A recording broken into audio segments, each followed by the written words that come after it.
Berjumpa lagi bersama saya Sandro Jabrik Wong Ganteng Santunya. Mohon untuk tidak menyebutkan nama dan identitas dalam percakapan ini, karena percakapan ini saya naikkan dalam konten YouTube. Gimana Mbak? Iya, tadi saya kan telepon Mbak Yuni, tadi apa Miss Yuni, tapi ada di Indo. Ada apa? Tadi saya udah telepon Mas Yuni, apa Miss Yuni, tapi ada di Indo lagi di luar, jadi saya telepon sampean sama aja. Gimana? Enggak nih, saya mau cerita dan minta solusi gitu. Boleh. Gimana? Dulu gitu tahun 2019 kan dataku dipakai sama temennya buat pinjem bank. Terus? Nah udah gitu kan saya di Indo, udah pulang Indo, tapi sama temen saya itu ternyata nggak dibayar gitu. Terus waktu itu kan posisi saya lagi hamil di Indo, terus aku kan nggak bisa kesini lagi gitu. Nah sesudah anak saya lahir umur 3 tahun saya kesini nyari teman saya. Ya aku sempat ketemu gitu, sempat teman saya juga melunasi satu bank gitu lah. Masalahnya sekarang tinggal satu bank ini kan baru setor pertama lah bulan kemarin nih, bulan Mei. Nah bulan ini kan belum setor, nah tapi apa nomornya temenku diblokir sama temenku. Nah sekarang saya diteror terus sama banknya gitu, sama terima surat gitu. Ya saya kan di sini baru kerja 21 bulan. Nah udah gitu katanya sih besok itu ada orang mau kesini gitu, mau ngomong sama majikan saya, katanya suruh mulangi saya ke Indo gitu. Padahal saya kan apa yang dari bank itu telepon, saya kan udah jelasin kan kalau suruh saya mulangi Indo gimana saya mau nyicil gitu. Orang ini saya kan baru pertama mulai nyicil, belum telat loh, kan 3 bulan ini kan aku bilang minggu besok saya bayar, tapi jadi apa si itu yang telepon saya katanya suruh dilunasin. Nah kalau dilunasin gimana bisa, soalnya jumlahnya kan banyak, 53, soalnya itu kan udah lama, udah 5 tahun yang lalu. Nah seumpama sampai orangnya ke rumah sini, saya di interminit itu masih bisa cari majikan lagi nggak Mas? Udah, itu aja pertanyaannya. Oke, saya jawab. Iya. Nanti saya yang ngomong ya. Nah.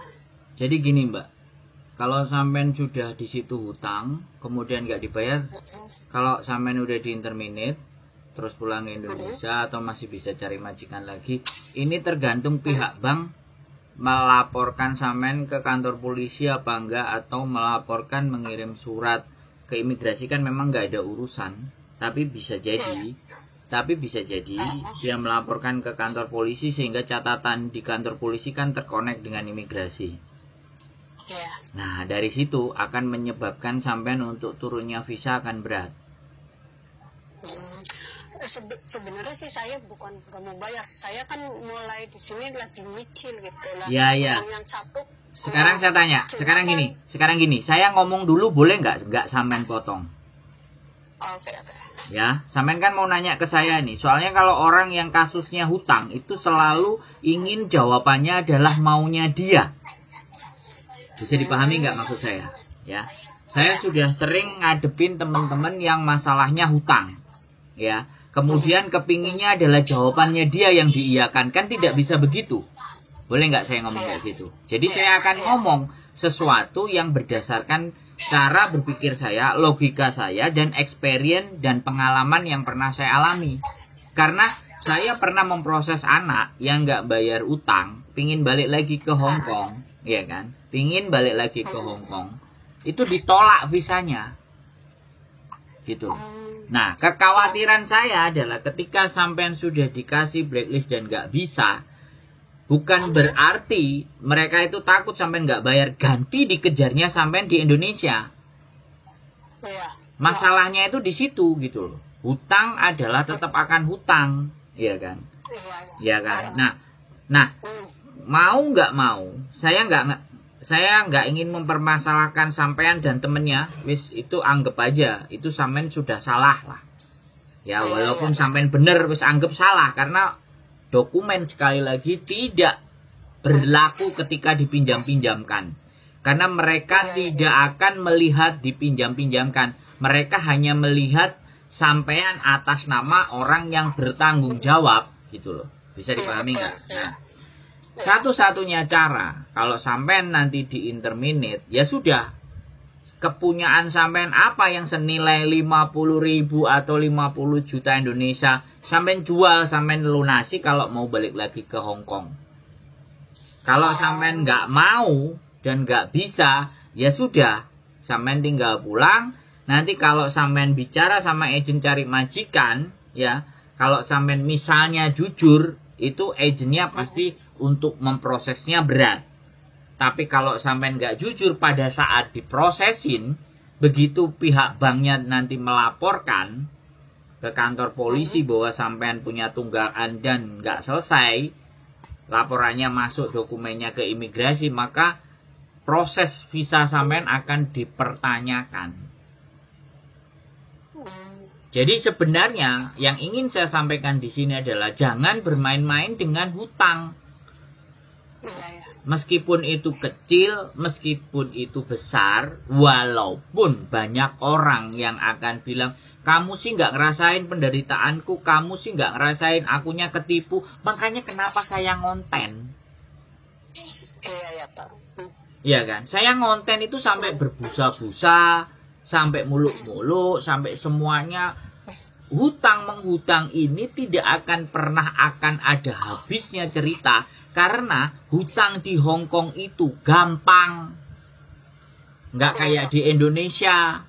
Karena budayanya, ya karena budayanya orang Hong Kong kalau sudah hutang terus nggak dibayar, maka pemerintahnya akan membatasi akses. Misalnya ngambil rumah, ngambil dana pensiun, itu pasti akan dipersulit. Sehingga mereka takut untuk berhutang. Nggak kayak orang Indonesia. Sorry to say loh ya. Ini aku ngomongnya langsung general. Orang Indonesia. Ya aku bilang aja karena saya ngomongnya sama orang Indonesia. Sampean kan orang Indonesia. Walaupun saya sendiri juga Indonesia. Bukan menjelekkan. Sekali lagi. Tapi fakta yang terjadi aja. Jadi kalau sampean punya solusinya bagaimana? Didatangi kantornya. Diomongin baik-baik semuanya, disampaikan, dan sampean punya etikat baik, dan berapapun ada pegangnya uang sampean, coba untuk membuat mereka percaya bahwa sampean punya etikat baik, ya dibayarkan berapa gitu loh mbak. Ya sekali lagi, ya kalau masalah hutang itu solusinya cuma satu, bayar. Iya mas, saya juga udah bayar bulan kemarin juga saya udah ke bank. Kata yang kerja di bank nggak apa-apa dicicil, katanya punyanya seberapa nggak apa-apa. Tapi ini masalahnya jadi dekulektornya yang memaksa suruh lunasin semua gitu. Ya nggak apa-apa, ya itu memang tugas debt collector kan kayak gitu. Ya sampean kalau tidak ada jalan lain ya pasrah, ya datengin lagi kantornya kalau libur. Karena tugas debt collector itu memang nagih. Terlepas sampean sudah ngomong sama orang di kantor sama membayar, tapi tugas debt collector tetap nagih terus. Tetap akan seperti itu, Mbak. Dan bisa jadi membuat majikan sampean risih. Nah, tinggal persoalannya majikan sampean bela sampean apa bela mereka. Kalau majikan bela sampean, saya legoy, gak usah dia pedulikan, kamu kerja aja. Itu kalau majikannya bela sampean. Kalau majikannya ngerasa risih dan memandang sampean jelek, tukang utang gak bayar, ya sampean juga dikelarin juga gitu loh. Bisa dipahami gak maksud saya? Iya, ya, bisa. Sekarang tinggal bagaimana komunikasi sampean sama majikan. Baik-baikin majikan agar sampean tetap bisa bayar utangnya, masih kerja, dan majikan kalau ada yang nagih tidak terlalu menggubris. Itu persoalannya cuman. Gitu loh Mbak, Ya, persoalannya itu di situ. Iya. Iya, kemarin juga saya udah telepon agent, aku juga udah jujur. Waktu itu kan kemarin juga ada surat ke sini, terus aku bilang ke majikan, mungkin ada surat dari bank. Ya, sekarang kalau sampean sudah jujur, sampai sudah melakukan prosedur-prosedur semuanya, terakhir yang harus sampean lakukan berdoa, minta kekuatan sama Gusti Allah, karena kan sampean sudah ngerasa melakukan wis laporan ke bank, wis jujur ke majikan, sudah ngomong sama agent, kan sudah tuh. Dengan manusia kan sampean sudah tuh. Ya, sudah melakukan yang terbaik yang memang harus dilakukan manusia kan. Lah baru sampean minta petunjuk biar tidak merasa takut, tidak merasakan, sudah dijelaskan bahwa hutang akan menyebabkan kegelisahan di siang hari. Ya, betul ya, siang hari, malam hari. Lah, kan sudah ada pernyataannya. Dan itulah sampean sekarang nelpon channel sebelah. Channel sebelah bingung, repot, nelpon saya, ya tak jawab, ya tak jelasin. Dan ending ujungnya kan, ya itu tadi kan, sudah saya sampaikan. Kalau datang ke kantor sudah, ngomong ke agent sudah, ngomong ke majikan sudah, kan itu tugas sampean sebagai manusia, berbicara dengan sesama manusia. Lah sekarang tinggal bagaimana sampean berbicara dengan yang berkuasa atas manusia. Siapa? Sampean bisa pikir sendiri. Iya, tahu ya. Ya, jadi begitu ceritanya Mbak E. Solusinya memang hanya satu. Jual apa aja yang ada di Indonesia, selesaikan hutang itu. Saya yakin kok, kalau sampean punya etikat baik dan ada yang bisa dijual. Dan bisa, ya sekali lagi ya.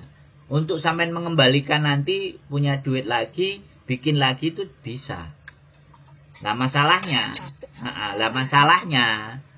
keluarga sampean bagaimana? Mau nggak dibagi bebannya?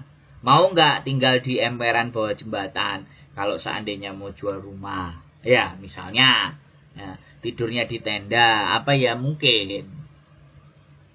Atau disertifikatkan, makanya buka tutup. Yang dikatakan Roma Irama jatuhnya. Gali lubang tutup lubang, gali lubang tutup lubang, kan lagu dangdut itu.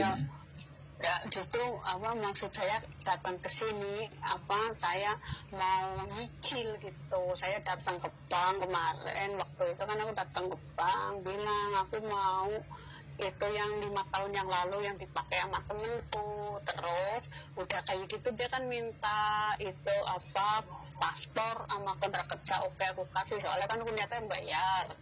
Aku sekali bayar, nah udah itu kan 6.000 gitu bulan kemarin pertama bayar itu bulan Mei. Nah udah gitu kan otomatis kan dia udah tahu alamat majikanku sini gitu, telepon sini. Oke, aku kasih, orang saya kan niatnya mau bayar gitu. Tapi pegawai kan saya kan nanya, ini boleh dicicil nggak ya? Nggak apa-apa, semampunya berapa. Udah gitu dikasih nomor telepon penagihan, soalnya katanya udah masuk ke penagihan. Suruh nanya ke penagihan jumlah yang harus dibayar itu berapa. Terus saya telepon. Nah udah telepon kayak gitu, si cecehnya itu bilang ini nggak bisa dicicil, harus lunas gitu. Lah lunas gimana, ini kan di sini kan saya kerja cuma dapat uang bulanan gitu, nggak punya uang segitu banyaknya. Kalau sebulan 4.000, 5.000 oke lah gitu. Tapi kata dia kan nggak bisa, katanya dia maksa aja, terus besok katanya ada koko mau kesini gitu. Lah iya Mbak, mau saya ulangi lagi kalimat saya 100 kali, sampean pasti akan terus cerita seperti itu, dan sampean nggak bisa berharap dengan saya, paham nggak? Yang saya lakukan, sekali lagi saya bilang sama sampean, ya sekarang minta, karena yang maha membolak-balikkan hati, yang maha membolak-balikkan hati itu ya yang punya kehidupan. Iya, betul. Ya, sampean mau ngomong bagaimanapun karena utang itu sudah hampir 5 tahun yang lalu. Tugas orang nagih ya tetap nagih. Tugas orang di kantor yang baik-baik ya tetap berperan yang baik-baik, ya nggak apa-apa, silahkan. Karena mereka memang punya tugas masing-masing. Lah untuk membungkam itu semuanya, untuk jadi kelar, ya berapa jumlah utangnya, jualkan rumah, jualkan tanah, jualkan motor, tutup itu semuanya, kelar masalah sampean. Tapi nimbulkan masalah baru. Lah di Indonesia hasil jual aset atau menggadaikan aset atau utang lagi. Jadi nutup di sini, di sana nambah utang lagi. Kan saya tadi bilang, gali lubang, tutup lubang. Ya janganlah. Nah, makanya sekarang kan maunya sampean utang sudah 5 tahun. Mereka masih bagus. Sampean nggak didut, ya kan? Sampean nggak di, ya kan? Ya kan? Mereka masih mau nagih, masih mau ngomong, masih ke rumah majikan. Itu kan mereka sebagai manusia yang menjalankan tugasnya. Nah, sampean dibilang ya kan, ya aku juga mau bayar. Ya iya, tapi ini udah jatuh tempo. Utang yang 5 tahun yang lalu itu udah jatuh tempo, bahkan melewati. Gitu loh. Ya sampean juga beritikat baik, tapi kan tugas mereka tetap tugas, harus selesai. Bagaimanapun, makanya terus sampean diintimidasi. Lah kayak gitu tuh nama intimidasi. Justru kayak gini Mas, saya nggak tahu kalau temen saya nggak nyetorin gitu. Ya mau sampean ngomong 1000 kali, 1.000.000 kali, udah kan saya tadi bilang, jangan sebut nama teman-teman sampean, sudah itu sudah salah, sampean minjemin data, lemeng-menga, bayar. Gitu loh. Makanya orang-orang hutang ini Mbak, pas waktu mau hutang nggak nanya saya, giliran bingung ditagih. Nah, begitu giliran ditagih, saya kebagian kopi secangkir, pisang goreng 1 biji aja enggak, disuruh bantuin, nolongin, gimana ngedem pikiran, coba. Fair enggak kalau kayak gitu? Pas terima uangnya diem aja ya Mas. Lah, gimana? Saya jadi manusia kurang kayak gimana? Saya harus kayak gimana jadi manusia? Coba. Ya, aku doain Mas, kesabarannya tambah.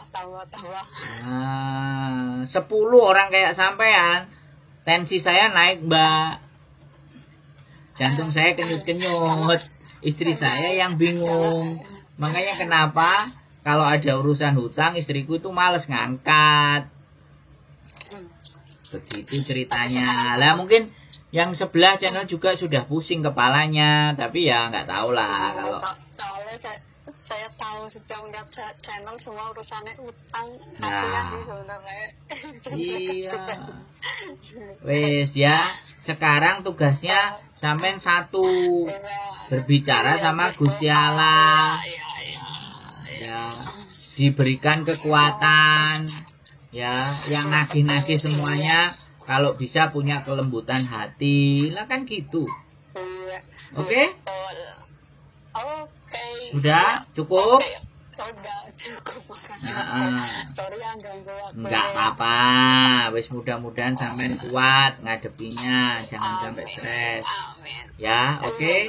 Jangan stres, jangan. Ya, tetap dihadapi. Mau nggak mau ya namanya hidup kok. Oke? Ya, oke. Assalamualaikum. Waalaikumsalam warahmatullahi wabarakatuh.